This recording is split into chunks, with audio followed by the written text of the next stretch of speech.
Hello, Dee Dee. Dee Dee, can you hear me? Is your sound working? I can hear you fine. Oh, okay. Hello, how are you? How do you think I am, Eric? Well, that's why we're meeting. Hopefully, we'll be able to get everything cleared up. Hey, Hello, Jason. Dee Dee. Dee Dee, is your sound on? It's on.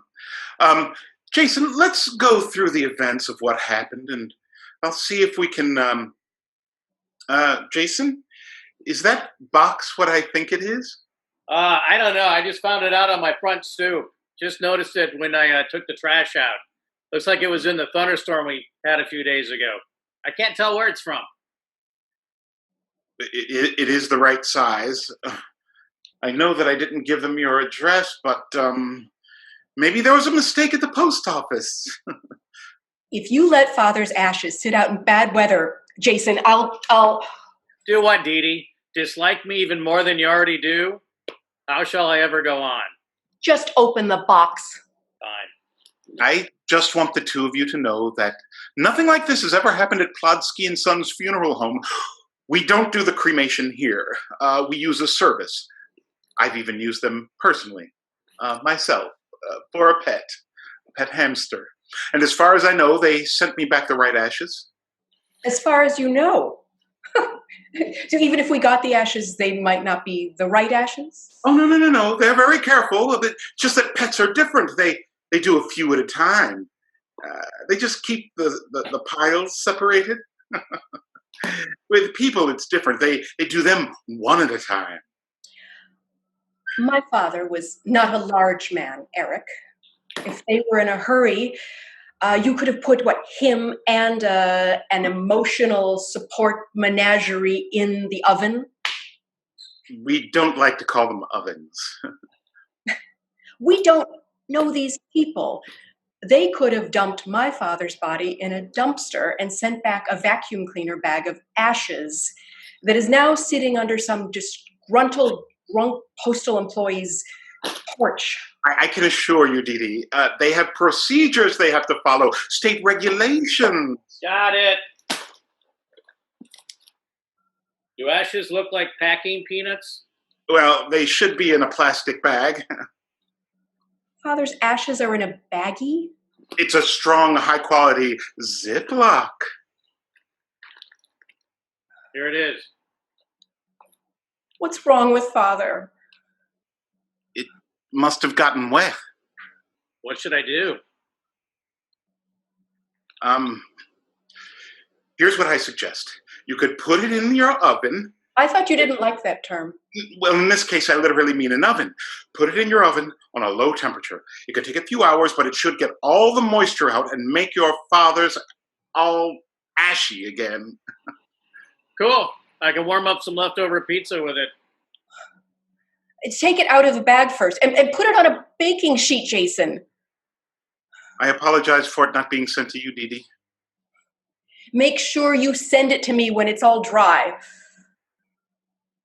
And why should I do that, Dee Dee? Father liked me better. He liked me better, and it's because that's what we said we were going to do. I'm going to bury Father's ashes in an eco-friendly urn on the front lawn, and a great mighty oak tree will grow. Father loved trees. Father didn't love trees. Well, perhaps love is too strong a word. Father loved hookers. Why don't I find a dead hooker, put Father inside, without the baggie, he never used one, bury her in a playground, and let a chlamydia tree grow. Your grandchildren can come over and play on the chlamydia tree. My children will go nowhere near your chlamydia tree. I'm sorry you have to hear this, Eric. My father did not love that horrible word Jason used. He was seeing an intimacy coach because of some problems he was having, and it was affecting his relationship with our stepmother. How do you think he met our third stepmother, Dee Dee? She was giving $10 hand jobs in the parking lot of Arby's. It was love at first yank. She coached money out of his wallet. Uh, I think I'll just drop off of this call and let the two Eric, of you. you know why Dee Dee only refers to her as stepmother? Because she was our stepmother. One of them, yeah, but it's because you don't remember her name. They were married like 5 minutes. She didn't even care about the ashes. Her name is Cinnamon. Nope, close. Cardamom. Her name is Cardamom. Well, either way, she smelled nice at the funeral. She couldn't even come up with a good intimacy coach name. Stop eating father, you disgusting cannibal. No, it's not ashes. It's not father. I was wrong. It's a cheese curd. One giant cheese curd all melted together. Well, you probably shouldn't eat that. Tastes better than it looks. Pepper jack, pimento, rye. I'm a bit of a connoisseur, a VIP member of the Wisconsin Cheese Curd of the Month Club. I hope you get sick and die. Yeah, well, don't let Eric cremate me if I do. I told you, we don't do it ourselves. You know what? Just hang on. I'm going to get them on the line here. Give me a moment.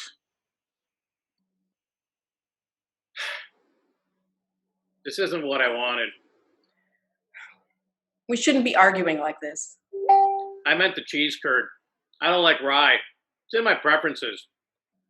Why are you still eating it? Why are you still judging me?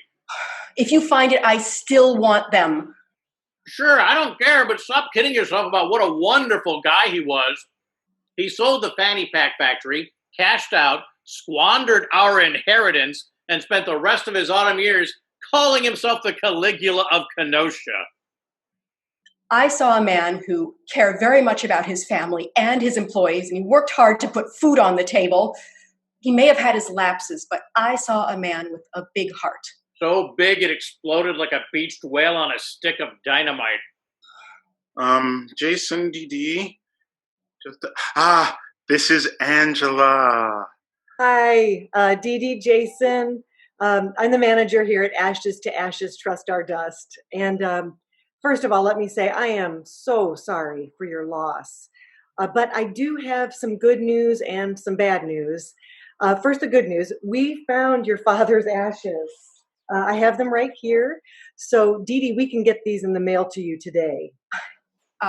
What's the bad news? He's not all there? He was never all there.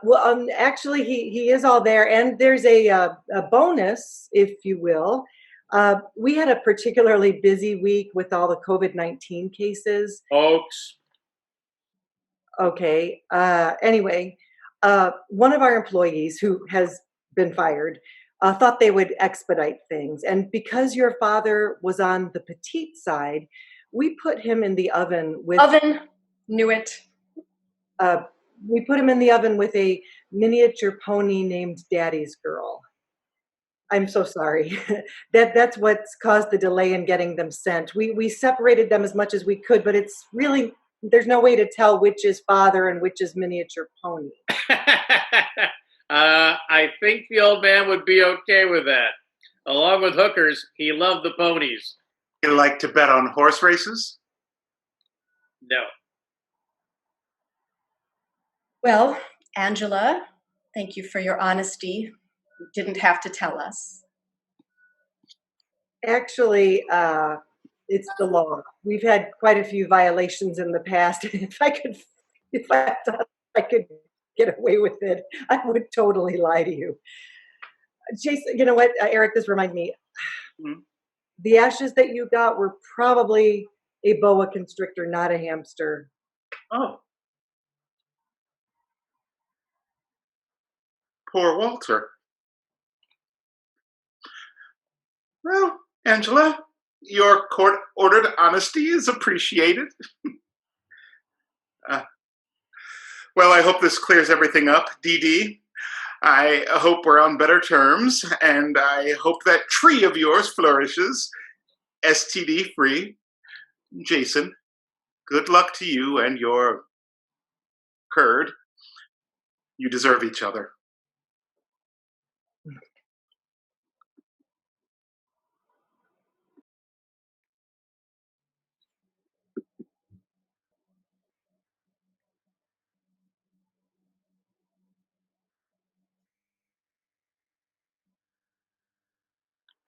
Ah!